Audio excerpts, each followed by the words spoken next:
Le vendredi 28 mars 2025, un enseignement post-universitaire EPU sur l'endométriose s'est déroulé au service de gynécologie obstétrique du CHU de Trècheville, à Abidjan-Trècheville. Lors de cet événement, les activités suivantes ont marqué le programme.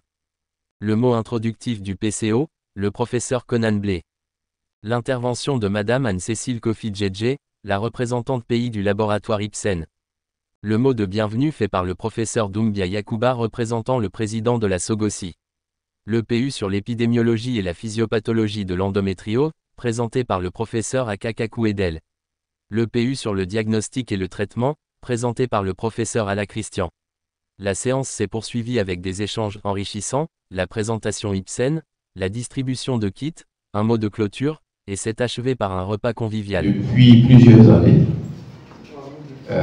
la Société de gynécologie obstétrique de Côte d'Ivoire et les laboratoires Ipsen organisent, en tout cas depuis au moins une bonne de 6 à 7 ans, des journées d'endométriose. Et c'est ce qui nous réunit aujourd'hui ici. Alors le programme de ces journées-là a commencé par un plan média depuis le 20 mars et qui continue jusqu'au 2 avril. Et aujourd'hui, nous nous retrouvons ici dans cette salle de conférence pour parler de l'endométriose. En tout cas, c'est un enseignement universitaire à l'endroit des praticiens, des personnes qui vont donc prendre en charge de manière régulière dames souffrant d'endométriose. Alors ce matin, cette réunion, bien cet enseignement nous permettra de parcourir les aspects épidémiologiques et physiopathologiques et les aspects cliniques et thérapeutiques.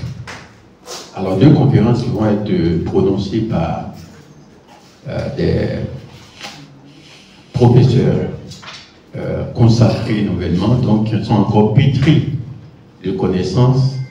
Il s'agira donc du professeur Akaede, qui va parler de la physiopathologie et de l'épidémiologie, et le professeur Ala, qui va donc nous entretenir du diagnostic et de la prise en charge du traitement de l'endométriose.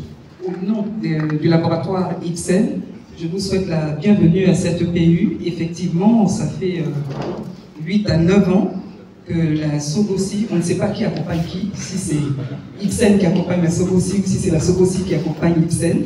En tout cas, nous sommes ensemble, nous marchons main à main de façon à ce que tous les praticiens puissent mieux connaître cette pathologie qui les fatigue, il faut l'avouer, qui est l'endométriose. Au nom de la SOGOSI, au nom des laboratoires Ipsen, au nom du président de la SOGOSI et au nom du chef des services de gynéco-obstétrique du CHU de Trècheville, nous vous souhaitons la bienvenue. La bienvenue à cet enseignement post-universitaire qui va nous enrichir encore sur ce qu'on appelle l'endométriose, cette maladie qui, malgré le fait qu'il y ait une journée qui soit consacrée, demeure encore un peu mystérieuse. L'endométriose est une maladie, pas comme les autres. Tout à l'heure, il a été dit qu'il s'agit d'une maladie complexe. C'est une maladie inflammatoire, chronique et cyclique. Cyclique, donc, dépend d'un phénomène, c'est-à-dire des hormones. C'est une maladie qui est hormonodépendante. Et qui dit maladie inflammatoire, dit tuméfaction, chaleur, rougeur et douleur, c'est-à-dire les signes cardinaux de l'inflammation. De vous faire une conférence sur le diagnostic et le traitement de l'endométriose.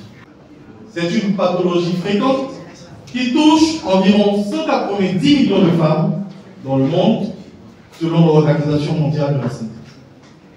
Sa prise en charge est également difficile et c'est une cause d'absentéisme scolaire, mais également professionnel. Professeur Edel Kakou Aka, maître de conférence agrégé en gynécologie obstétrique, membre de la SOGOSI, et nous avons eu l'honneur donc d'animer une conférence sur l'endométriose en parlant spécifiquement de l'épidémiologie et de la physiopathologie.